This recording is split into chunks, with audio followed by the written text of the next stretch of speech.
All right, today is September the 21st, 2015, and we are watching this is the southwest rainbow loop, and this is the remnants of 16E, Tropical Depression 16E, which moved into Arizona this morning, and that storm has been hit several times by a transmitter.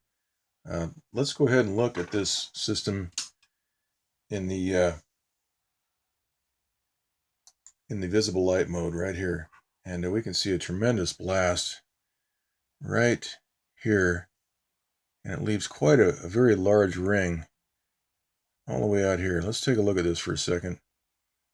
It looks like a giant crater, and the center point of that blast is somewhere right where the pen tip is.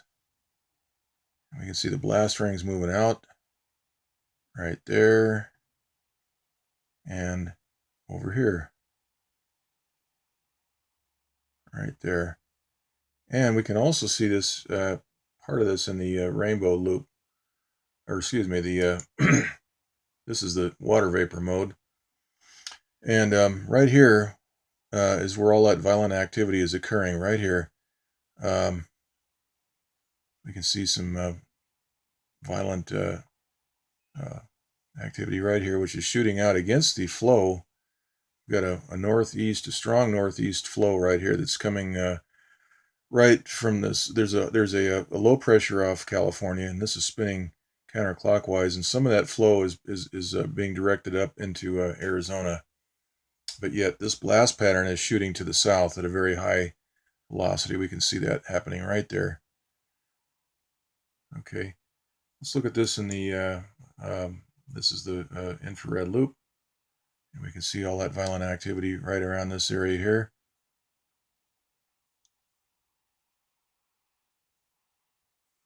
Today in Los Angeles, we had chemtrails from horizon to horizon. It's probably the worst event of chemical aerosol spraying I've ever seen. And I took a video of that and put that online. That was an effort to stop the rain, and we did not get any rain today in the Los Angeles area. Some of the mountain areas and places east did get just a small amount of rain, a smattering of rain in different locations, but the chemtrail effort and the HARP transmitters have stopped the rain. We had 16E moving through, and then we have moisture spinning in that low pressure offshore, which is a mid to upper level low pressure, and there's no reason we should not have gotten rain. If those planes were not spraying today, we would have got a whole pile of rain, and that would have filled up a lot of reservoirs. But and we had a lot of wind today for about an hour, around 9. Well, it was around 10 o'clock this morning. I was taking a look at this map this morning right after they had blown the storm apart right as it was moving into Arizona, and that was much earlier in the day. But we had a lot of wind. It was the wind direction was to the northwest, and that's right where all these blasts are occurring. And the wind event lasted. It was a moderately strong wind, probably 20 mile per hour winds, gusts, and that went on for an hour. And so here we have all these blasts taking place, and we got a lot of wind from it. All right, and it's interesting that happens.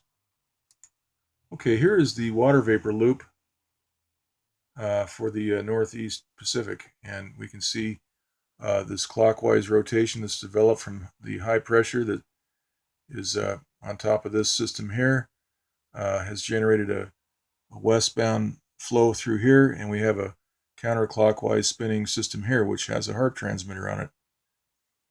All right. Over here near Hawaii, we have a HARP transmitter protecting the islands. We can see the high pressure right here that is protecting the islands from this system here, and this counterclockwise spinning low pressure right here, as well as all these thunderstorms. So Hawaii is well protected right there with that transmitter. We have another low over here with a transmitter on it. And so that's pretty much it. We had a lot of chemtrails, and that stopped the rain. We were hoping for rain, but we didn't get it, despite two different systems, 16E and then the moisture right here in this upper level low. All right, so that's pretty much it. We'll do an update tomorrow. Thanks for watching.